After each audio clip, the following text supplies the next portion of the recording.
2026 FIFA world cup golden boot కోసం ముగ్గురు star ప్లేయర్ల మధ్య హోరాహోరీ పోరు సాగుతోంది. ఇక Kylian Mbappe, Lionel Messi, Erling Haaland మొదటి 3 స్థానాల్లో నిలిచారు. France super star Kylian Mbappe 8 goals 3 అసిస్టులతో రేసులో టాప్లో ఉన్నారు. క్వార్టర్ ఫైనల్లో మొరాకోపై గోల్ చేసి ఎంబాపే 8 గోల్స్తో అగ్రస్థానానికి చేరుకున్నాడు.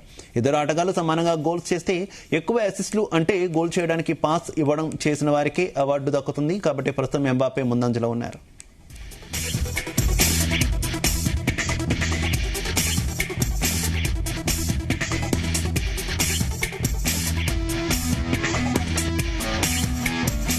అర్జెంటీనా దిగ్గజం మెస్సీ కూడా 8 గోల్స్తో ఎంబాపేతో సమానంగా ఉన్న అసిస్టులలో వెనుకబడ్డారు. స్విట్జర్లాండ్తో జరగబోయే క్వార్టర్ ఫైనల్ మ్యాచ్లో మెస్సీ మరిన్ని గోల్స్ చేసి ఒంటరిగా అగ్రస్థానానికి వెళ్లే అవకాశం ఉంది.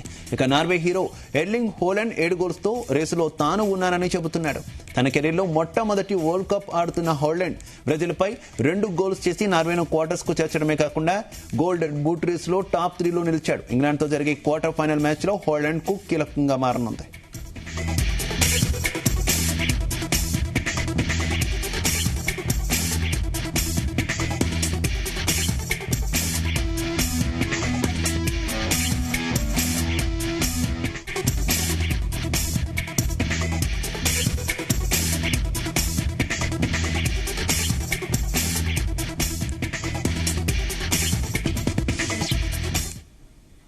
ఫిఫా వరల్డ్ కప్ లో నార్వే, అర్జెంటీనా సెమీస్ చేరుకున్నాయి. ఉత్కంఠభరితంగా సాగిన 3వ క్వార్టర్ ఫైనల్ మ్యాచ్ లో నార్వే 2-1తో ఇంగ్లాండ్ ను ఓడించి చరిత్రలో తొలిసారిగా వరల్డ్ కప్ సెమీఫైనల్ కు అర్హత సాధించింది.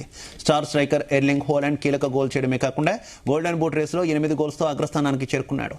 4వ క్వార్టర్ ఫైనల్లో అర్జెంటీనా 1-0తో స్విట్జర్లాండ్ పై విజయం సాధించి సెమీఫైనల్ బెర్త్ను ఖాయం చేసుకుంది. ఈ మ్యాచ్ లో కెప్టెన్ లియోనెల్ మెస్సీ అద్భుతమైన పాస్ అందించి జట్టును గెలిపించాడు. దీంతో జూలై 15న జరగబోయే 2వ సెమీఫైనల్లో అర్జెంటీనా, నార్వే జట్లు తలపడుతున్నాయి. టోర్నీ ముగింపు దశకు చేరుకున్నడంతో ఇక అత్యధిక గోల్స్ చేసిన వారికి ఇచ్చే గోల్డెన్ బూట్ అవార్డు, అత్యధిక గోల్స్ చేసిన వారికి ఇచ్చేటటువంటి ఈ అవార్డు కోసం రేసు హీట్ ఎక్కింది. ఇక Kylian Mbappe, Lionel Messi, Erling Holland 8 గోల్స్తో రేసులో ఉన్నారు.